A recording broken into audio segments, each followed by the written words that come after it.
O R unit number 1 बराबर है। अभी हम लोग क्या करते हैं, जो पास्ट चेयरों के पेपरों के अंदर जो इम्पोर्टेंट थियरी तुम लोग को पूछी गई है ना, वो सब तुम्हारे को समझा देता हूँ, बराबर है। इसके यूनिट नंबर 1 के अंदर तेरे को हर बार जितने भी पेपर है, सब पेपरों के अंदर थियरी का एक क्वेश्चन तो पूछा ही है, चाहे 5 मार्क, चाहे 6 मार्क, 7 एक मार्क, ठीक है।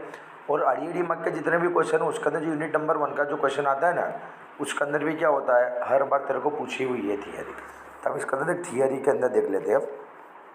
सबसे पहले ओ आर के बारे में जो भी दिया हैगा, बड़े तो हिस्ट्री ऑफ ओ आर हम लोग देख लेते हैं, तो तुम लोग को पता चलेगा कि एक्चुअली में ओ आर है क्या। इसके ऊपर अड़ी मार्क का 1-2 बार क्वेश्चन पूछा गया हैगा ओ आर के ऊपर। और ये तुम्हारे को हिस्ट्री वगैरह भी पता होगी, तो जो ओ आर के अंदर अगर तुमको थियोरेटिकल भी लिखना है, तो थोड़ा बहुत तुम इसके अंदर ये ऐड कर सकते हो। ओ आर जो भी है ना, वो फर्स्ट टाइम यूज़ कब करने में आया, सेकंड वर्ल्ड वॉर के अंदर यूज़ करने में आया। और उसने भी किसने यूज़ किया, इंग्लैंड ने यूज़ किया। इंग्लैंड ने क्यों यूज़ किया था, तो भाई जो भी वर्ल्ड वॉर की जो भी प्रॉब्लम थी, उसको सोल्व करने के लिए, वर्ल्ड वॉर की जो भी प्रॉब्लम है उसको सोल्व करने के लिए किया था। बट उसको लोग क्या कहते थे, ओ आर की टीम तरीके वो लोग बोलते थे। उसके अंदर एक्सपर्ट लोग थे। एक्सपर्ट लोग कौन से थे, मैथमेटिशियन थे, स्टैटिस्टिशियन थे, साइंटिस्ट थे, इंजीनियर्स थे। वो सब ने उनकी जो भी डिसिप्लिन, उनकी जो भी थियरीज वगैरह या उनके जो भी रूल्स एंड रेगुलेशंस वगैरह थे, वो सब चीज़ों का यूज़ करके क्या किया, इंग्लैंड की जो भी प्रॉब्लम थी वर्ल्ड वॉर की, वो उन्होंने दूर की। तो उसको देख के यूनाइटेड स्टेट ऑफ अमेरिका जो भी है, उसने भी क्या किया, ओ आर का यूज़ करता गया।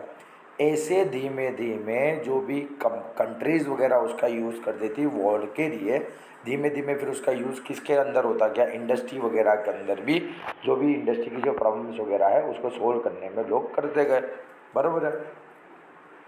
देखो वो आर की मीनिंग के अंदर तुम्हारे को लिख देने का क्या भाई, वो क्या है, साइंटिफिक मेथड है जो क्या करती है, क्वांटिटेटिव प्रॉब्लम को सोल्व वगैरह करके, जिसके कारण क्या हो सकता है, हम डिसीजन वगैरह ले सकते हैं। पर ये साइंटिफिक ने मैथमेटिकल मेथडों का यूज़ करते हैं डिसीजन मेकिंग के लिए और प्रॉब्लम को सोल्व करने के लिए। पर वो खाली जो भी है, वो डिसीजन के बारे does not provide a decision aids it provide a quantitative data to the manager. जब तक तुम क्वांटिटेटिव डेटा नहीं दोगे, तब तक क्या आएगा, हम कोई भी इंपॉर्टेंट डिसीजन वगैरह नहीं ले सकते। ये अड़ी मार्क के अंदर जो क्वेश्चन आए तो लिख डालना है, या तो फिर जो भी 5, 6, 7 मार्क का अगर क्वेश्चन आता है, तो स्टार्टिंग में थोड़ा बहुत ही इंट्रोडक्शन तुम्हारा करवा देने का। इसके बाद लगभग अराउंड 2 से 3 बार एप्लीकेशन जो है, वो तुम्हारा क्वेश्चन नंबर 2 के अंदर, बराबर, 6-7 मार्क, 6-7 मार्क के अंदर तेरे को पूछी गई है एप्लीकेशन एंड स्कोप, ठीक है, जिसको ऑब्जेक्ट भी हम लोग बोलते हैं। तो देखो, इंट्रोडक्शन वगैरह कर दिया, उसके बाद तुम्हारा क्या करना है, एप्लीकेशन के बारे में बताना है कि भाई ओ आर की एप्लीकेशंस वगैरह क्या है।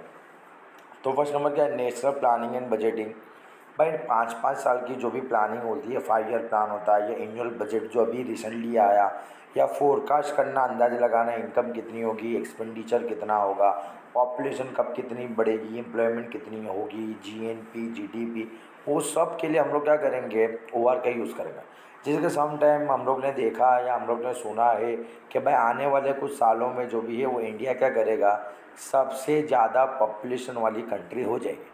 तो वो सब अंदाज़ा किसके कारण लगता है, ये सब ओ आर का यूज़ करते हैं, ऑपरेशनल रिसर्च का यूज़ करते हैं, जिसके कारण हम लोग क्या कर सकते हैं, फोरकास्टिंग वगैरह करते हैं उसके कारण। फिर आता है डिफेंस सर्विस, मतलब कि हमारे जो भी मिलिट्रीज वगैरह है, वो भी क्या कर सकती है, ओ आर का यूज़ करती है। जैसे कि हम लोग ने देखा कि भाई इंग्लैंड ने क्या किया हुआ था, फर्स्ट टाइम उसका यूज़ किया हुआ है। फिर आता है इंडस्ट्री स्टैब्लिशमेंट ने, प्राइवेट सेक्टर यूनिट भी क्या करते हैं, ओ आर का यूज़ करते हैं।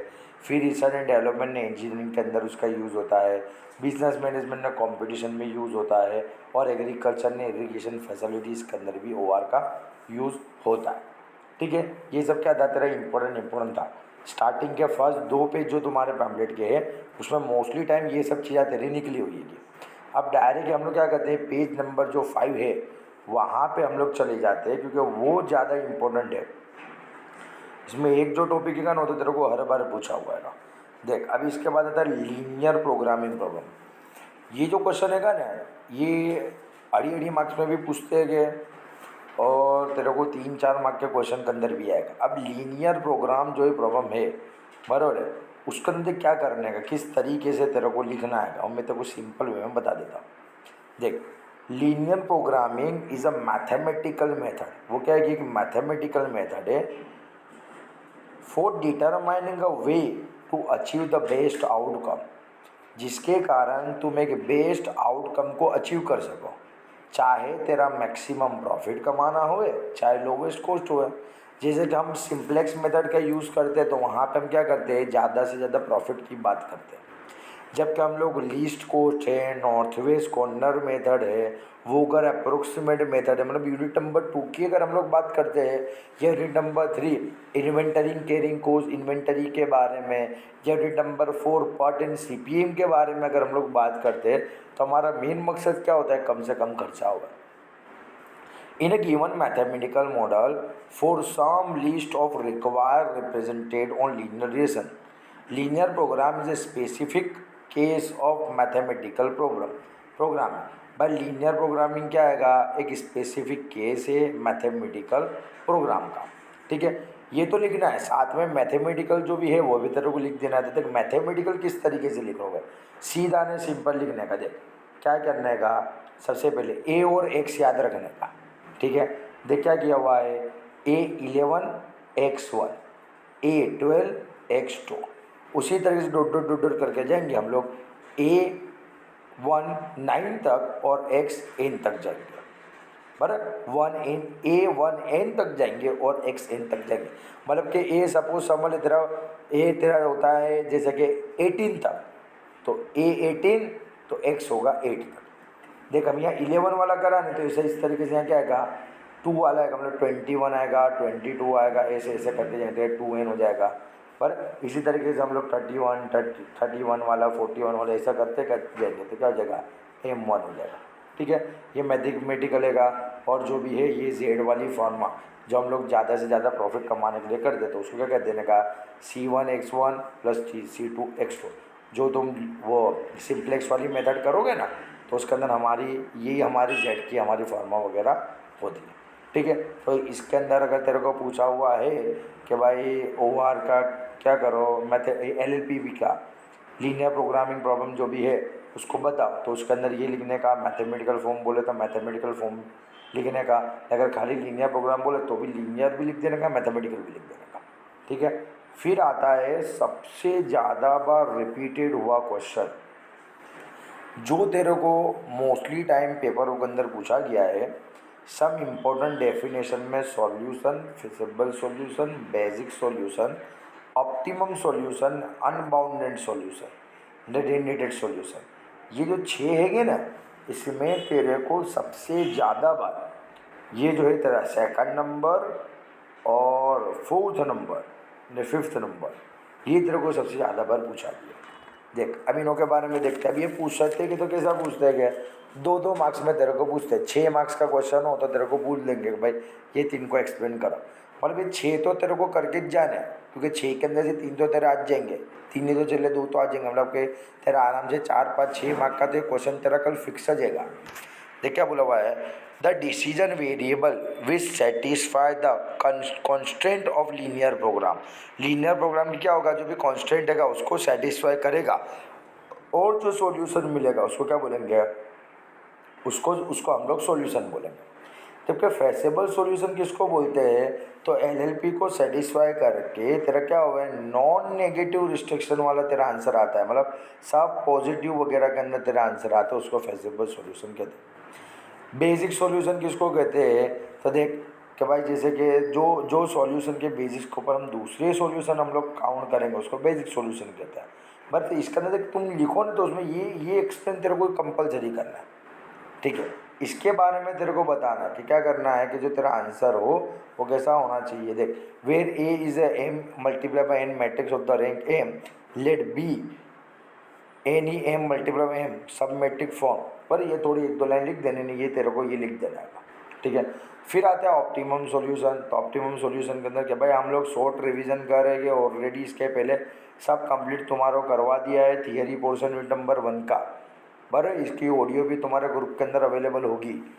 ऑप्टिमम सॉल्यूशन, तो देखो ऑप्टिमम सॉल्यूशन किसको बोलते हैं, तो एनी फिजिबल सॉल्यूशन जो भी है जो मैक्सिमाइज और मिनिमाइज ऑब्जेक्टिव के ऊपर हो उसको ऑप्टिमम सॉल्यूशन कहते हैं। अनबाउंड सॉल्यूशन किसको कहते हैं, तो अनबाउंड सॉल्यूशन के अंदर जो जिसका क्या हुआ है, इंक्रीज इनडेफिनेटली, क्या बोला, if the value of the objective function, जो तेरा ऑब्जेक्टिव फंक्शन है, अगर उसकी वैल्यू इनडेफिनेटली इंक्रीज होती जाती है तो क्या होगा, अनबाउंड सोल्यूशन होगा। रेट एंड सोल्यूशन अभी तक पूछा नहीं है, तो इसके अंदर ये लिख देने का x is equal to b, बराबर है। तो थोड़ा वो लिख देने का भाई बेसिक सोल्यूशन कैसा हो, x इंटू बी वाला हो वो।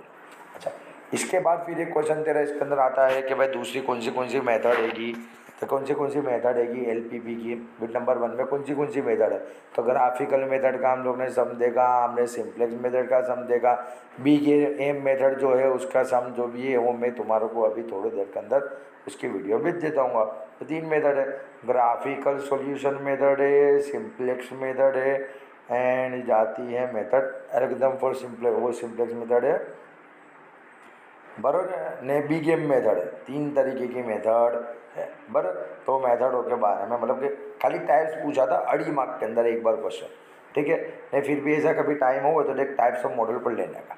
अब टाइप्स ऑफ मॉडल में ही क्या, हम लोग ने जो यूनिट पर उसके बारे में सब दिया है। देख डिस्ट्रीब्यूशन मॉडल है, ये इन्वेंटरी यूनिट नंबर 3 है, क्विक मॉडल जो तुम्हारे कोर्स में नहीं है, मार्केट मॉडल है तो 2-3 मॉडल, नेटवर्क जो यूनिट नंबर 4 के अंदर है, जॉब सीक्वेंसिंग मॉडल जो यूनिट नंबर 2 के अंदर है, बराबर है, जहाँ पे असाइनमेंट वगैरह हम लोग देते हैं, रिप्लेसमेंट मॉडल है, सिमुलेशन इक्वेशन मेथड है, बराबर। तो अमुक तुम्हारे कोर्स में, अमुक तुम्हारे कोर्स में नहीं है, बस उतना करके चले जाओ। टाइप्स ऑफ मॉडल तो एक भी बार पूछा नहीं है जो पेपर सेट है, बट एक बार हम लोग को कर लेना है।